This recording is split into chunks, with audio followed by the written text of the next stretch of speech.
All right, it is 11 a.m. Eastern time, and so we are going to get started.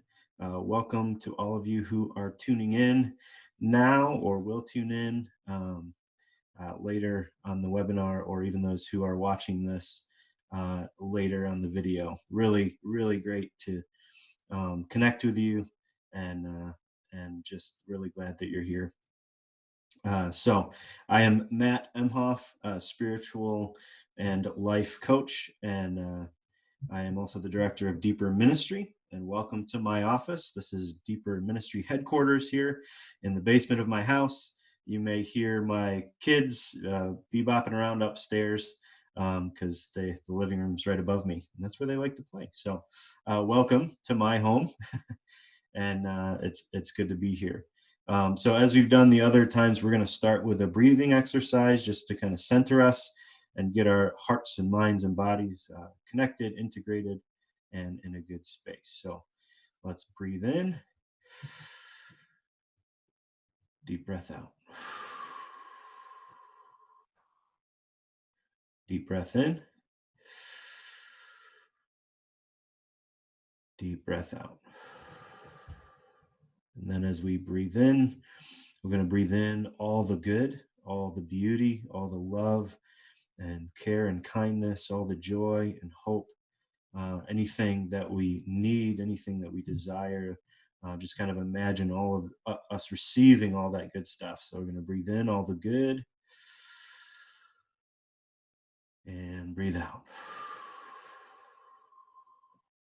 And then this time when we breathe out, we're going to just kind of release anything we've been holding on to, anything we need to let go of, anything that's been difficult or hard or maybe negative, anything like that. So we breathe in the good, breathe out the negative. Breathe in the good,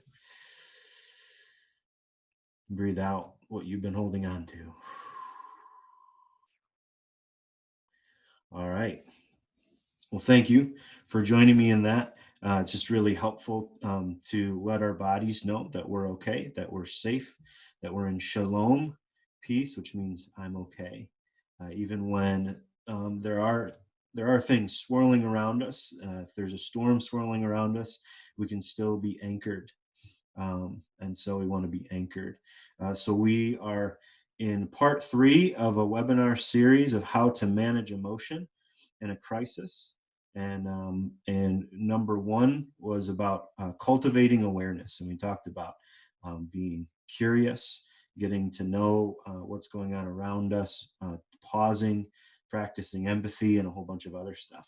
And then part 2 was last time we talked about healthy emotional flow. And it was really kind of a meet and greet with our emotions to get to know our top 4 emotions, which are fear, anger, sadness, and joy. And we learned how, as we move through these, it can be really helpful or we can get stuck. And so we want to work with our emotions instead of against them. So using a very simple example I mentioned in part 1, where my wife took a piece of pizza from the fridge that I had expected that I would get. There was a fear. I wouldn't call it fear, but it felt like, oh no, something's wrong. I won't get this piece of pizza. There's a threat there to my expectation, what I thought was going to happen. I'm losing something. So my emotion, even on small things, jumps up and says, hey, we got to do something about that. So anger comes along and says, all right, I'll do something about that. And then I felt myself get angry at my wife, which was totally illogical because we hadn't talked about the pizza, and it's a silly little thing. And I should let that go, right? But my anger jumps up because it says, oh, something's wrong. I'll come in and help. Let's go.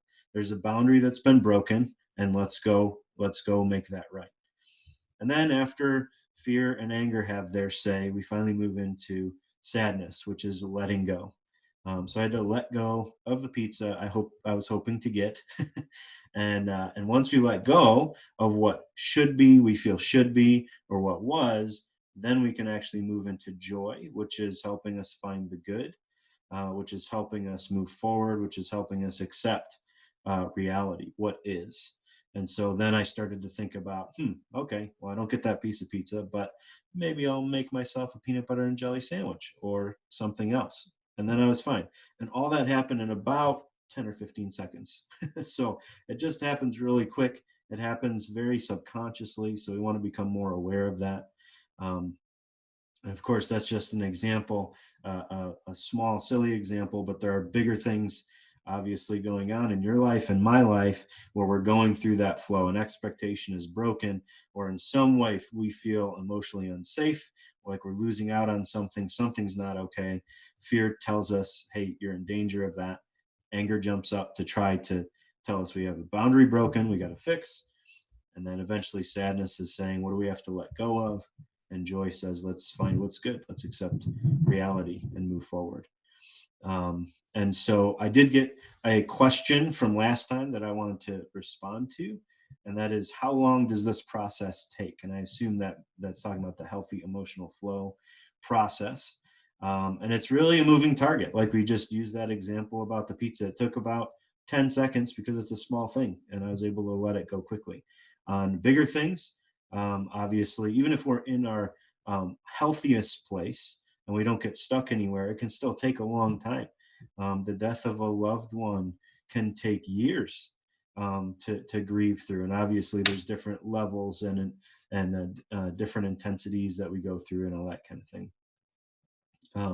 And so it's really a moving target. And then when we get stuck in one of these emotions, or aren't sure how to move forward or that kind of thing, it can take even longer.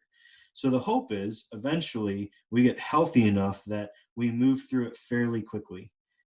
We don't want to get stuck there. We also don't want to just push through because we don't want to feel the pain or that kind of thing, because we want to honor the emotion, honor the pain that we're in. That's what the emotion's trying to do. Okay. So if there's any other questions, please feel free to type them into the chat section here on Zoom, and I'll try to get to them next time. So if you remember back to part one, we started by busting a myth that we can avoid emotions if we just put our head down, move through it, ignore it, pretend like it's not there, get busy, whatever our flavor of avoidance is that day, and whatever we like to do, we think we can just avoid the emotion, and we really can't. If we push it down, it'll stay, and the more we ignore it, the louder it'll shout. And so that myth was busted when we talked about that. I want to bust another myth that maybe even a little bit more ingrained in us, is that there are good emotions and bad emotions. There are definitely emotions that we don't like. There are definitely emotions that don't feel good or even feel bad. But every emotion is trying to help us. And when we assume, oh, those are the bad emotions, we just kind of cut them off. We just put them in that category and don't give them the time of day. We don't actually listen to what they're trying to say. It's kind of like the dashboard on our car. When that check engine light comes on, we really don't like the check engine light, but it's just doing its job. It's just telling us that we got to look under the hood. Something's going on, and we need to fix it. And it's actually being really helpful, but we don't like it. Maybe you've seen the picture or the memes on Facebook or whatever of the dashboard with the little smiley face sticker over the check engine light. That's kind of what we do to try to avoid emotion sometimes. Just put a smiley face on it. Just ignore it somehow. But unhelpful, obviously, because it's pointing to a bigger issue. It's pointing to something to say, hey, I'm trying to help you out here. So every emotion is trying to help. So there's just emotions, and some we like better than others, but we want to get out of the habit of saying, well, these are the bad emotions and these are the good emotions. They just are. They're there and they're trying to help. And they're really trying to help, as we've said before, to honor the pain. And so what I want to introduce you to is something I mentioned very quickly last time, but I want to point to it more, which is something called Maslow's hierarchy of needs. I'm going to try to share my screen with you here. Let's see if you can see this. So studying undergrad in psychology and then a master's in counseling, we saw this a lot. And basically, and you may have heard of it or seen it as well. And basically, it's just a lot of these very subconscious, very much in survival part of us that says we need these things to be okay. Our body says we need these things to be okay. Our mind says we need these things to be okay. All right. So we start at the bottom with the physiological needs. And that's most intense for us, most basic, obviously air, water, food, shelter, all that kind of stuff. And then as we move up, it's safety needs, which is personal security, employment, resources, health, that kind of thing. And then love and belonging, friendship, intimacy, family. And then esteem is respect. We need respect, self-esteem, status, recognition, strength. And then self-actualization, which is freedom. I get to do what I need to do, become the most that I can be. And so all these things are really important to us and very basic. And if any of these feel threatened, that's when our emotions jump up, because this is how we feel pain. Or another way to say it is we feel unsafe. All these are about safety. When these things are there, we feel safe. So when these things are not there, we start going, uh-oh, maybe I'm not okay. Maybe I'm unsafe. And if you put this in the context of the crisis pandemic that we are currently in, every level of these needs is being threatened, or at least it feels like every level is being threatened, right? Even at the level of physiological needs, we look at, you know, the shelves in the store that are empty and go, uh-oh, am I going to have my physiological needs? Am I going to have the things that I need, the basic things that I need? And we get into what we talked about in part one, which is the I'm blanking on the word right now, the scarcity mindset. And so then we get into this very intense survival mode of I got to get what's mine and I got to fight for it and all that. And we are not used to wanting for our physiological needs. We are not used to worrying about that. In our first world, you know, capitalistic, very affluent culture that we're in, even if we feel like I don't have that much money or don't have that many things, most of us aren't going without water or food or shelter that often. Now, if we talk to somebody in a third world country, they are. They know what that's like, and they often have to face that. They, you know, or kind of native cultures who still have to hunt or gather for their food and may not get that. We're not used to that.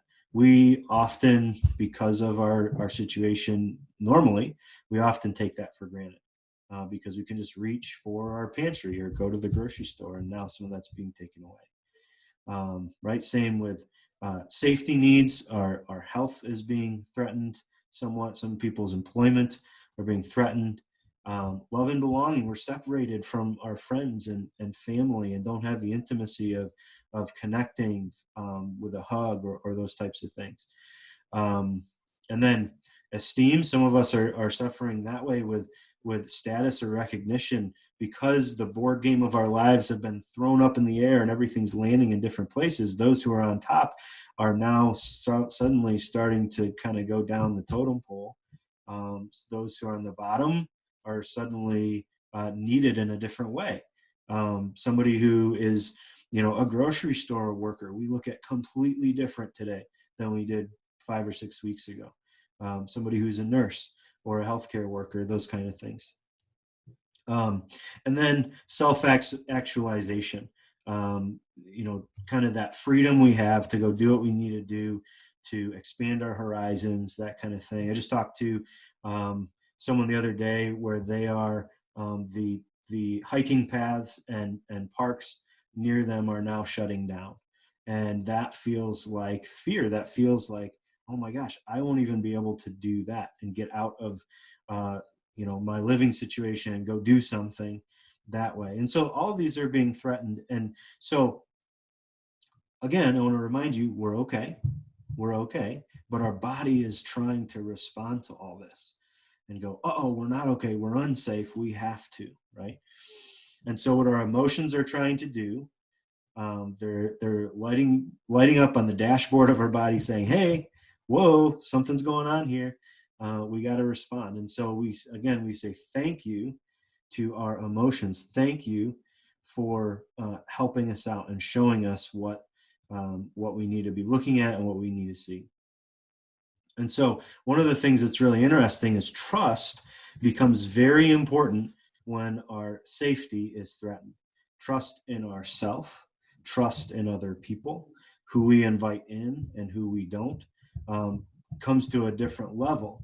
And we'll come back to that trust later on in this time, but just kind of hang on to that our understanding and need for people that we can trust and the boundaries that we set become more intense the more we feel like we're in survival mode. Okay. And so as we said last time, when we talk about fear and anger, they are what live in our fight or flight. That's what drives it, is our fear and anger. So fear says, oh, we're in danger, and we feel that pain, we're in danger. So then all systems alert. And when fight or flight happens, it's in the part of our brain called the amygdala. So if you take your hand and you look at this tip of your thumb right here, and then you put it in your palm of your hand and then fold your fingers over. It's as if you're looking at the back of your head, and this is your brainstem, and the tip of your thumb, that's where the amygdala is in our brain. And the amygdala sends all kinds of chemicals all throughout our body, telling it to do something different than it has been doing when we're under threat, right? So again, as we said before, if we're walking through the woods and on a path and a boulder starts to fall on us, we don't sit there and go, I wonder how heavy that boulder is. I wonder if that's going to hurt. Is it just going to hurt me or kill me?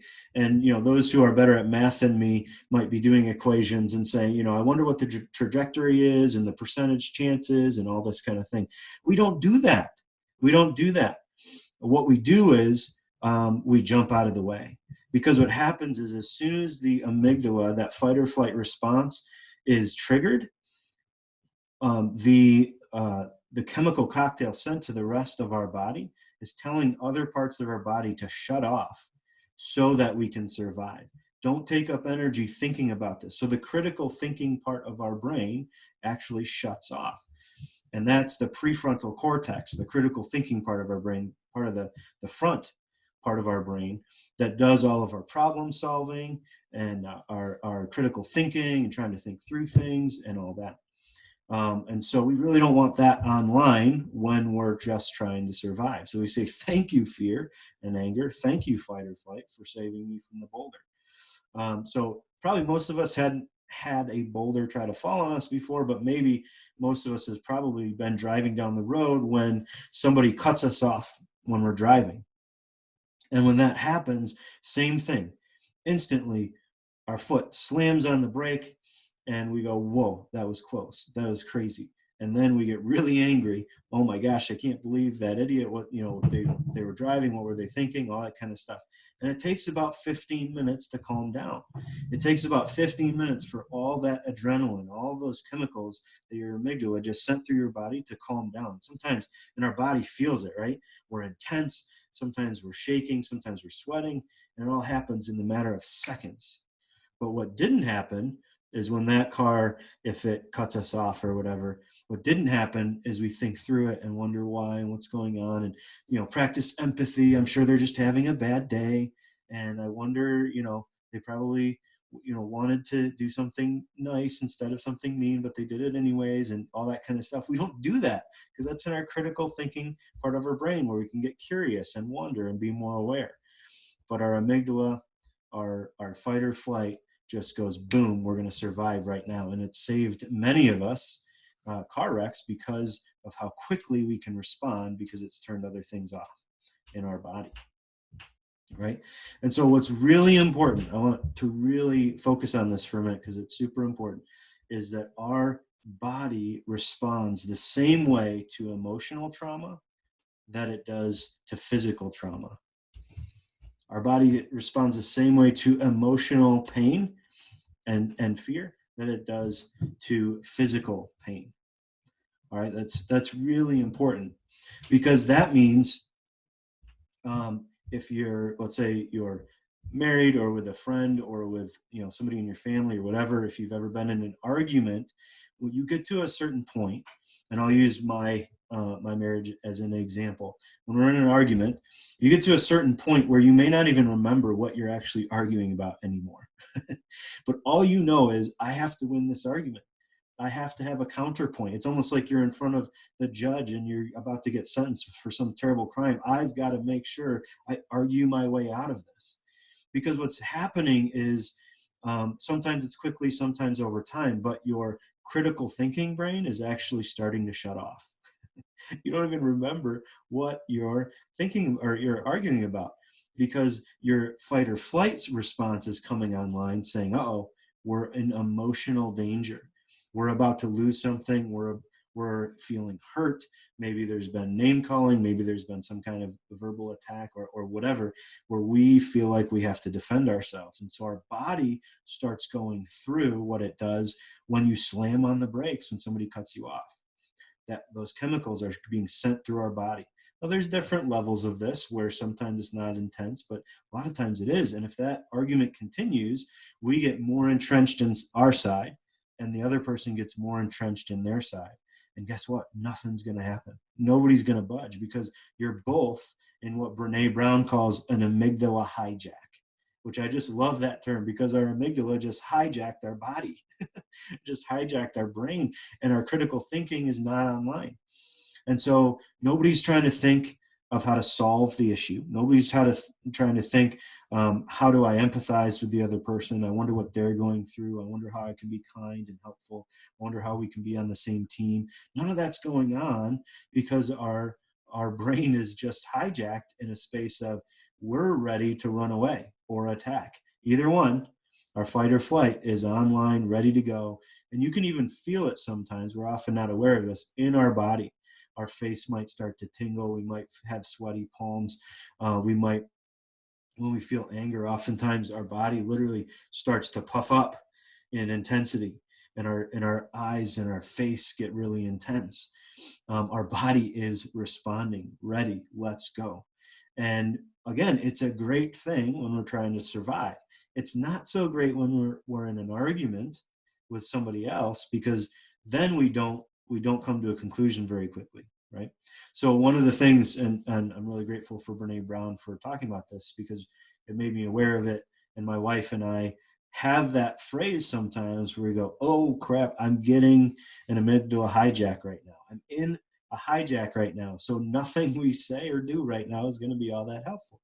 So let's take a time out. Let's give that 15 minutes for all that chemical and all that energy and all that intensity to leave our bodies, and then come back to it in 15 minutes. Sometimes we have to do that with our kids. Right now with the kids in the house, it's, you can just see the level, especially with my wife who's with the kids all day. The levels of intensity is grinding on her, grinding on each other, the siblings, all that kind of stuff, because we're stuck inside. So let's take some space. Let's take a few minutes. Let's not try to grind it out until we get a solution, because it's probably not going to happen until we take a pause. So how do we manage when we're in an amygdala hijack? Well, it's really helpful to pause, as I just said, because to keep going is probably not gonna get us very far. So take the pause, and that can be true as well. As we've said many times, the encouragement is, when we're watching the news, scrolling the news feed, scrolling Facebook, we hear the stories of terrible things happening around the world. All that fear data is triggering our fight or flight response, and our bodies are trying to fight something or run away from something.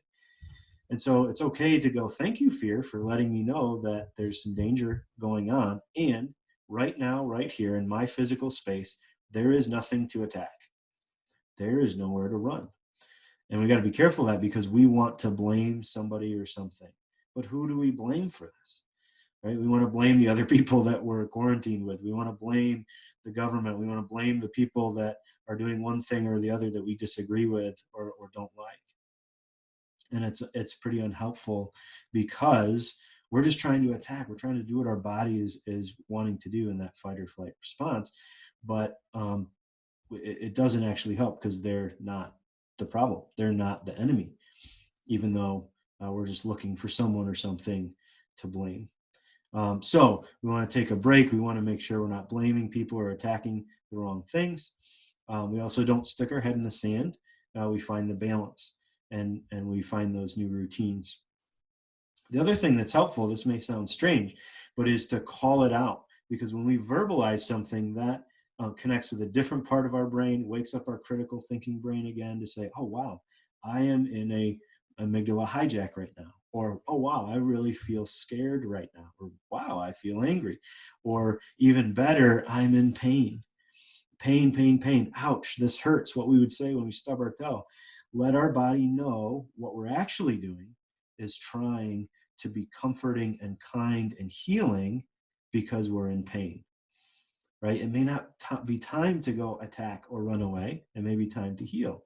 It may be time to be helpful. It may be time to get back into the critical thinking brain, which is why it is helpful to express anger, do that stormy first draft, put it all out there, find people that you can do that with, that are safe, that are grounded, to express the emotion. So it doesn't just, we don't just get in the cycle of, oh no, I'm in danger, everything's terrible, I want to attack, I want to run away, but I don't have anything to do that with, which makes me even more angry or more fearful, right? And then it's an ugly cycle that many of us are in. So we allow the space for the emotion, but then we work with it to say, hey, I hear you. Thank you for letting me know.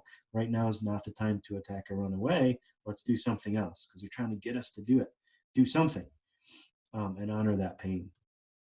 So even verbalizing it is helpful. So I'll use an example from my life as well, where there was a couple years ago where I was in a situation with a person that was really difficult. And it was something that basically I was reminded of every day.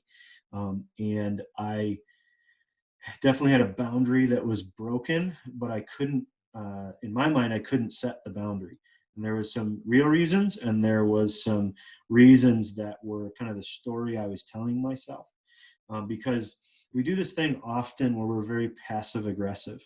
When a boundary is broken, when something is hurting us, when something in our space is not going well, we kind of say, it's not worth it. It's too much energy. If I confront this person or ask them to, be on my team on this, I don't know if they can handle it. And I'm not, I don't want to go through the argument, or I don't want to go through the intensity of it. And that's where I was at with this. As well as there's a few ways that I was trying to handle it that also were not working, trying to get some other people to help me on it. And it took months and months for this issue to kind of resolve, because finally I could set a boundary. Finally, my voice was being heard by the other person. Finally, my anger, my pain was being heard, because it was yelling really loudly, but I had nowhere to put it for all those months I was in it. And so I was what sometimes we call burned out. I was overwhelmed. I felt the intensity of fight or flight with nowhere to attack or run away to. And so then we stayed stuck. I stayed stuck. And so as we talked about the healthy emotional flow last time, if you remember that, the baseline is meant to be shalom, peace, I am okay, I am safe, that kind of thing. And then the emotion comes up and goes, hey, we're in danger, or hey, boundary broken, and then comes back down. Well, I came up, I was in fear of the implications of this thing, and I was angry because boundaries were broken, but I couldn't come back down to that baseline because my anger and my fear were kept telling me, no, nothing's been done about this. We're still stuck here. And so that was not fun.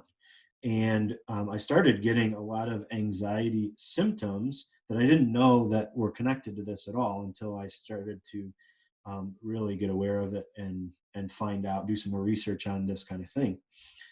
Because what was happening is, one is I had a lot of stomach issues, which I won't get into detail, or I'll spare you the details.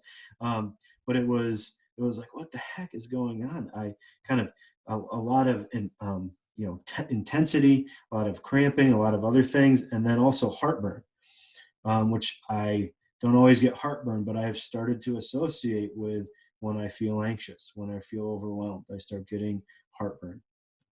Weird.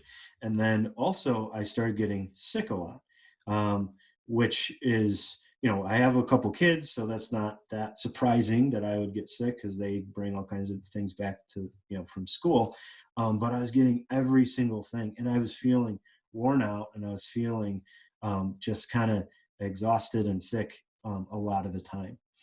And so after a while, I started to realize, I wonder if this is connected to anxiety. I wonder if this is connected to the situation where I feel overwhelmed and burned out. And I'm so grateful because I was able to do some research and find some really great ways to take care of my body. And again, tell it, hey, there's nothing to attack or run away from right now. We're doing what we can. And then telling our body, telling my body, you're safe, you're okay. It's uncomfortable, it's not easy, and you're okay. There's nothing to attack or want to run away from right now. To be kind, to be comforting, that kind of thing.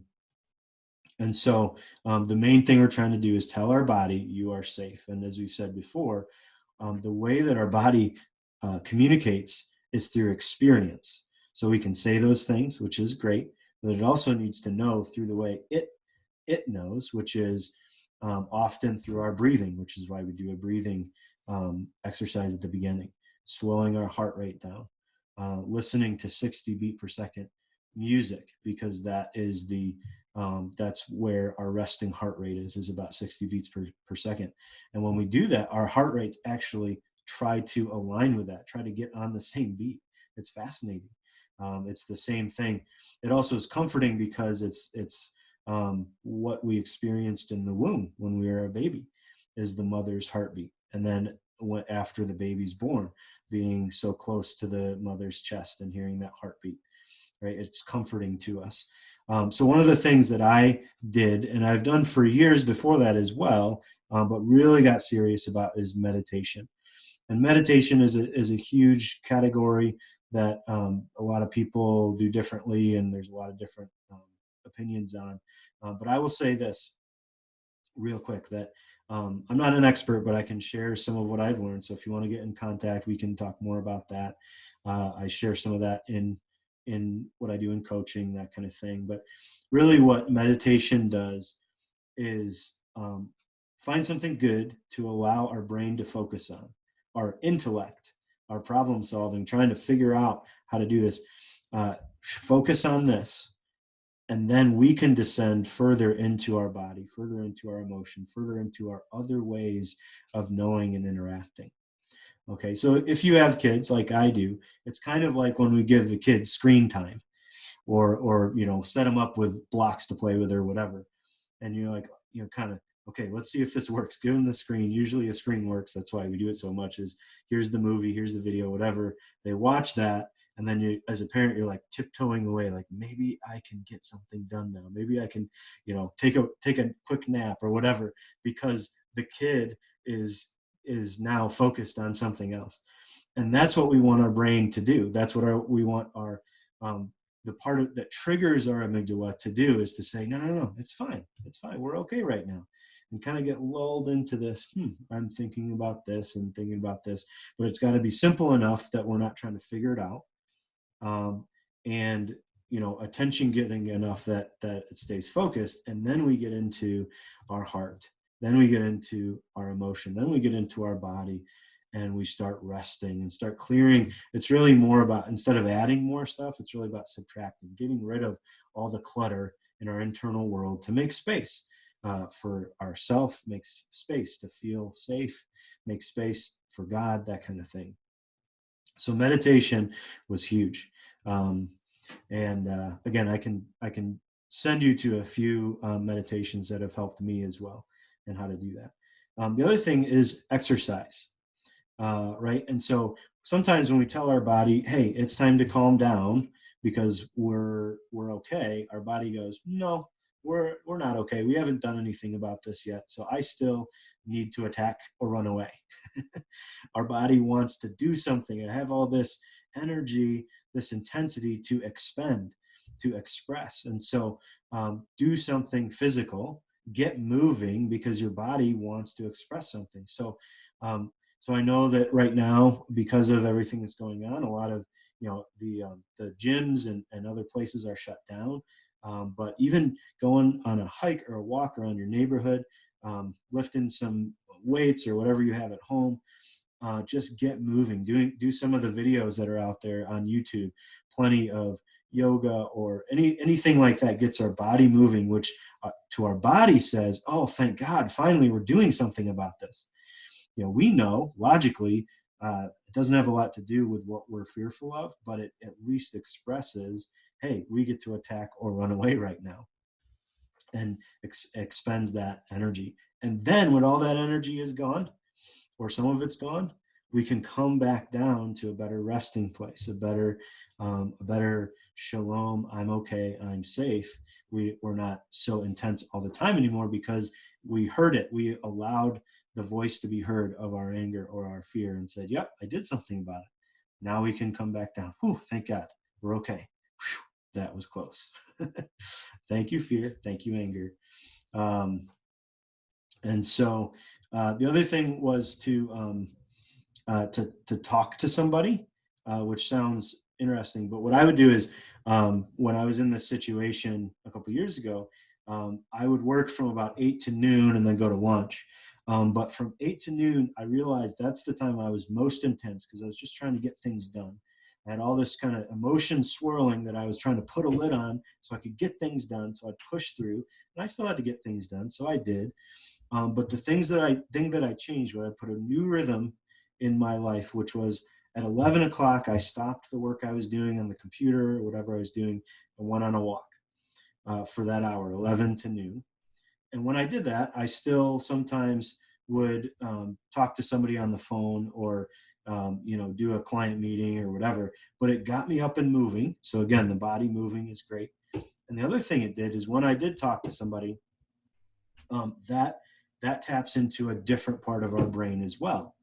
That taps into when we're not arguing, when we actually have somebody in a good place, we're in a good place, we can talk through things or just talk about whatever. It doesn't have to be about the thing that you might be worried about or fearful of. In fact, it may be helpful to talk to somebody right now about something other than the coronavirus because everybody's talking about it, and that fear data just keeps going and going. So think of some other things that you can talk about, some other subjects, some other passion points that you have that you say, "Hey, let's connect on this," because it engages a different part of the brain.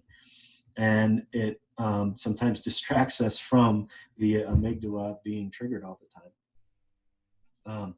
And so I would walk and talk. And the one rule was I couldn't continue to think about what I had been doing that morning, which is not easy. As you know, we get stuck in our head. What I call obsessing. I just can't stop thinking about this. And so I would distract myself with other things to think about. I would give myself a different goal in that time. I would talk to somebody about something else, which is distracting enough to say, "Oh, I'm not thinking about that thing anymore." Um, and that's where also we can say, I take every thought captive. I take every story I'm telling myself captive. I take all of my imagination captive. And we can pray that, we can just say that, and that's really powerful too. The other thing, it's kind of a funny thing, is cold water helps our body. So it's not fun to jump in cold water or take a cold shower sometimes, but it shocks us out of where we were. And our body says, "Whoa, there's a temperature difference. I've got something else to deal with right now. So I need to regulate my temperature in my body." Okay, so it doesn't have to be cold water. That's an extreme example that does really well to shock us. But anything that gets us in touch with reality right here, right now. Often our fears and our anger about something in the future or the past or something we can't do right now, something we just heard that's not actually happening. So get in touch with what's right here, right now. It may sound silly, but just do a quick awareness practice of what do I notice in this room? Here's my desk, my chair, the ceiling, the books. Oh, I should clean that. Oh, whatever it is. But all of a sudden, our brain is, again, engaging in a different way of what's here and now instead of somewhere else, right? And so sometimes it's, eating something. eating something, our body does something different with that. Now, be careful with that one. We are stuck at home, and the only thing we get to do really is grocery shopping. So we don't want to drown our drown our sorrows in eating, and that kind of thing. But it's not always bad, of course, either. And our body is trying to take care of us by eating. And so sometimes, just even eating something or putting in a piece of gum or whatever even connects us to the right here and right now. Oh, I need to make myself lunch. Okay, I'll start doing that.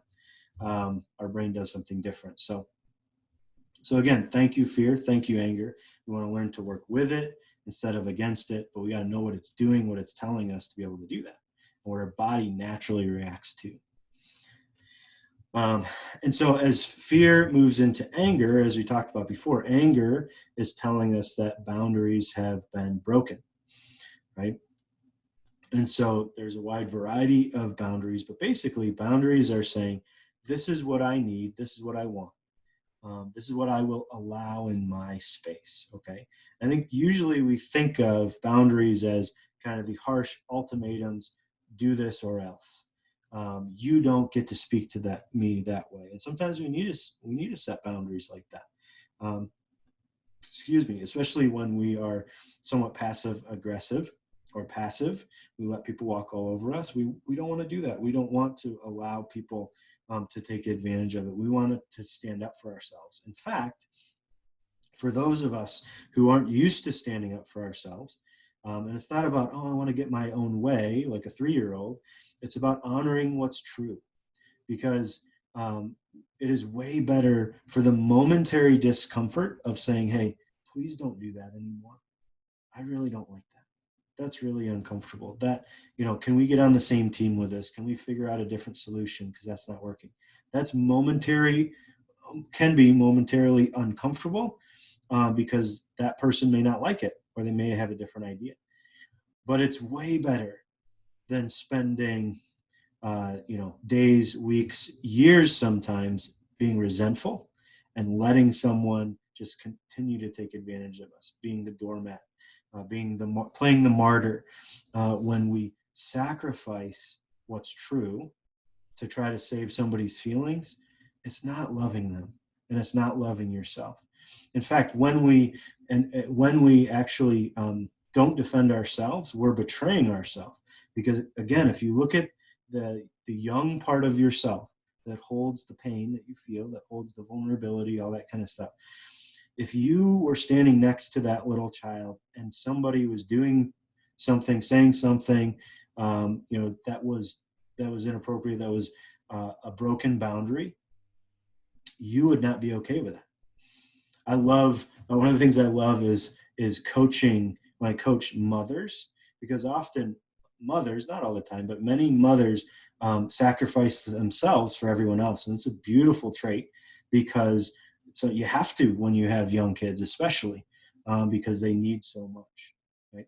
And so one of the things I try to do is say, yeah, and how are you loving yourself? How are you taking care of yourself? How are you asking, what do I need? What do I want? Setting healthy boundaries. And they say, yeah, I don't know. And then I say, yeah, but what if it was your daughter? What if it was your son? And somebody spoke to you that way or did that to them? You would be angry, right? And out comes Mama Bear. Oh, heck no, they don't get to speak to my kids that way. And all of a sudden, all this intensity and anger comes out. Well, right. That's your Mama Bear coming out. And we want to look at that young part of ourselves in that same way that says, oh no, you don't get to treat me that way. You don't get to diminish me that way. Because if we allow it, it's like we're doing it to ourselves, okay? And so we don't want to betray ourselves in that way.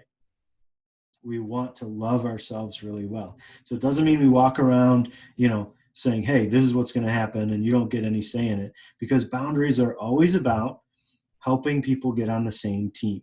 This is what I need for this to happen. That's why we have rules to board games, right? And you've probably been in these arguments if you're a board game player where it's like, wait a second, is that in the rules? I don't know. Wait, which rules do you have? That kind of thing.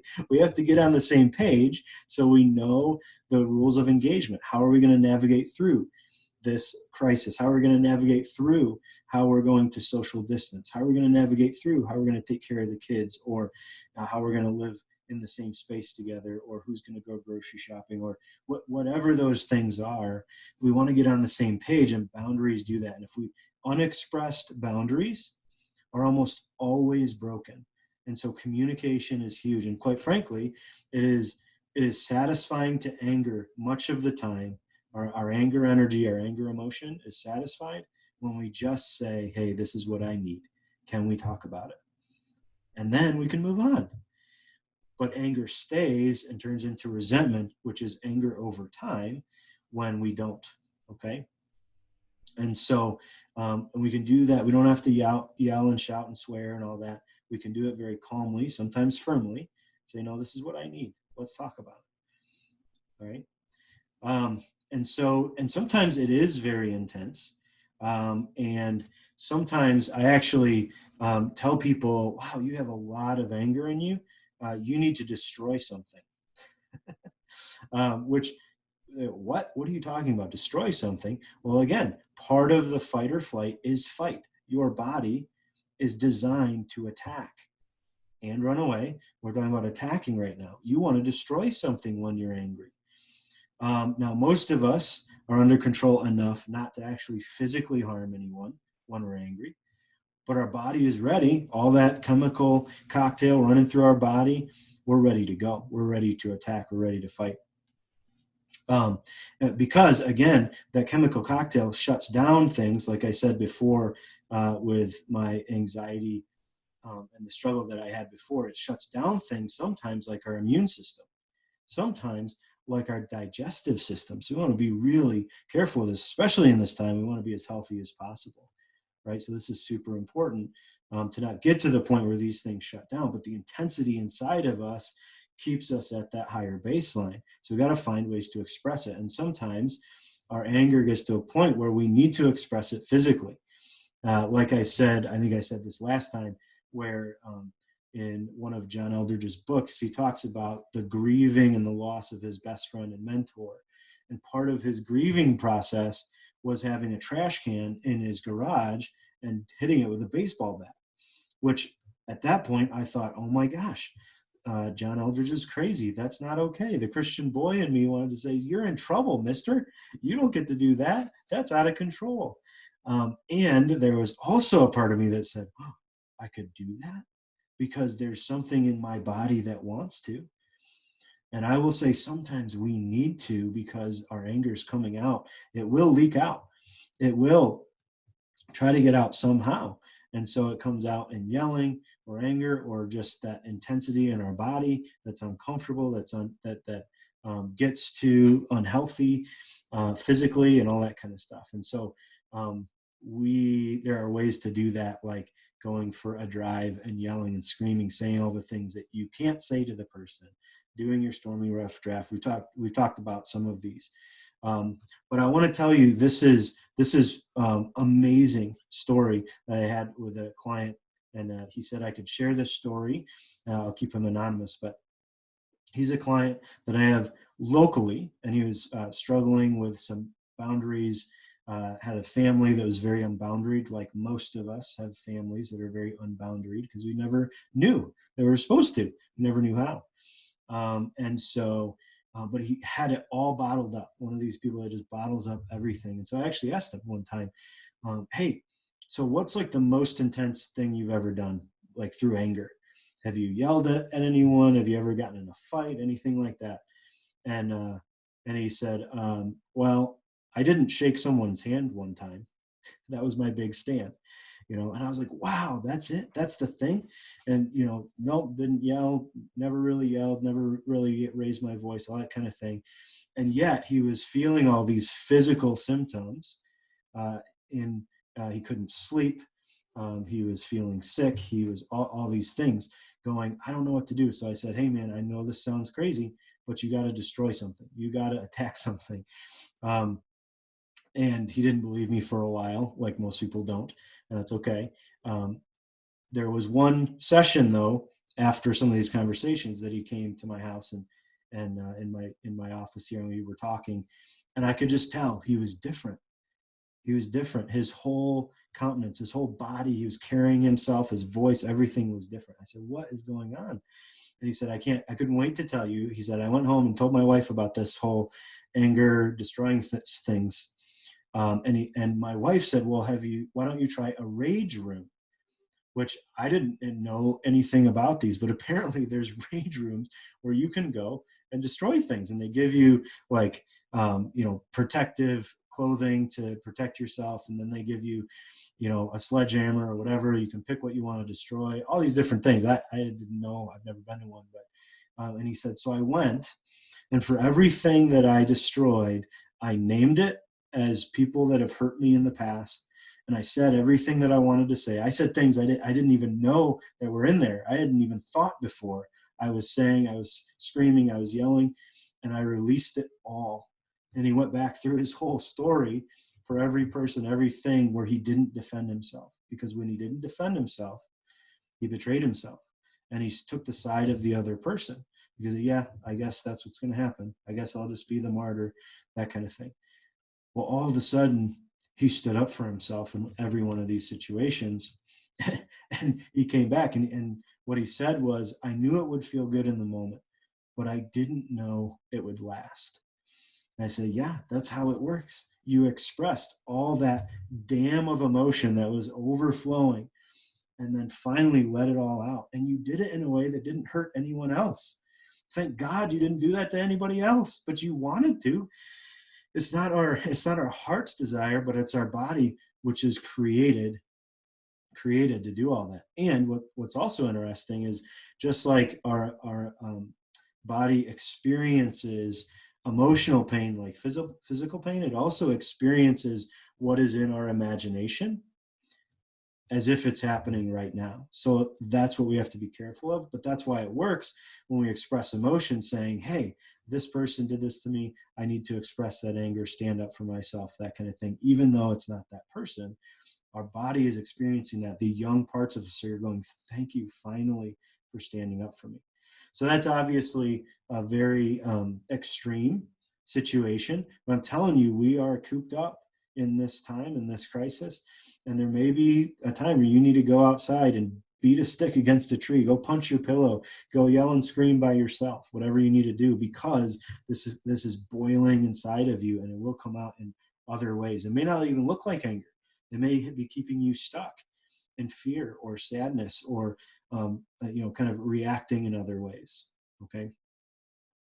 So I want to talk about one other thing with fight or flight, and it's kind of back to fear, because there's two levels of fear that I've noticed in myself and others. It's the initial fear of whatever it is, whatever the thing that's happening is going on. That happens, we get triggered. Oh my gosh, that's scary. But what makes it even more scary, the second type of fear, is if we believe we can't handle it, or we don't know that we can handle it. If it's oftentimes something new, as Brene Brown said in her recent podcast, and if you haven't listened, it's awesome. It's called Unlocking Us. Find it on the podcast app on your phone or whatever. But she said, hey, this is my first pandemic. How about you? We've got to give ourselves a lot of grace, because the fear is not only what's actually happening and, the hierarchy of needs and all that, but also, what if I don't have what it takes to get through this? What if it's really going to hurt, but not only it's going to hurt, but I don't have what it takes. I'm going to be taken out. It's not going to work. I don't know what to do. And so we work with our kids really hard to help them know that they have what it takes in almost any situation, because again, we learn by experience. Years ago in the book Wild at Heart by John Eldredge, she talks about the question, do I have what it takes? And that was for men, but I believe it's for all of us, men and women, to wonder, do I have what it takes? Whatever we're facing, do I have what it takes? And if you don't know, if you've never experienced before, it's really hard to get into the space where we have confidence that says, yeah, I do have what it takes. It may be hard, it may be uncomfortable, I may not like it, but I do have what it takes. So quick example with Evelyn, 3-year-old daughter, we started probably a year and a half ago when she started putting on shoes. we started saying, okay, put them on. And she has the, Velcro kind that, and of course, the first time she does it, she can't do it. And she said, oh, Daddy, I can't do it. And she gets upset and she cries. She's pretty intense. And I say, so first of all, we don't let our kids say, I can't. Can't is not a word that we use, because immediately that's victim language. I can't. So what we're doing with the brain and the body, with even our kids, and we can do it as adults, is to say, no, I can. Let's start looking for solutions to this issue. The struggle can either be a threat or an opportunity. Let's look for opportunities. And so in that, what we say is, you can always ask for help. And so then she says, okay, fine. Can I have help, Daddy? I have help, Daddy. And then I say, okay, I will do it with you. I will not do it for you. Now, when she was young enough, we did it for her, of course, when she absolutely couldn't. But even if she can get the Velcro over a little bit, even when she, can't do a lot, we still made her do it, because more quickly she will start to understand, oh, I can do this.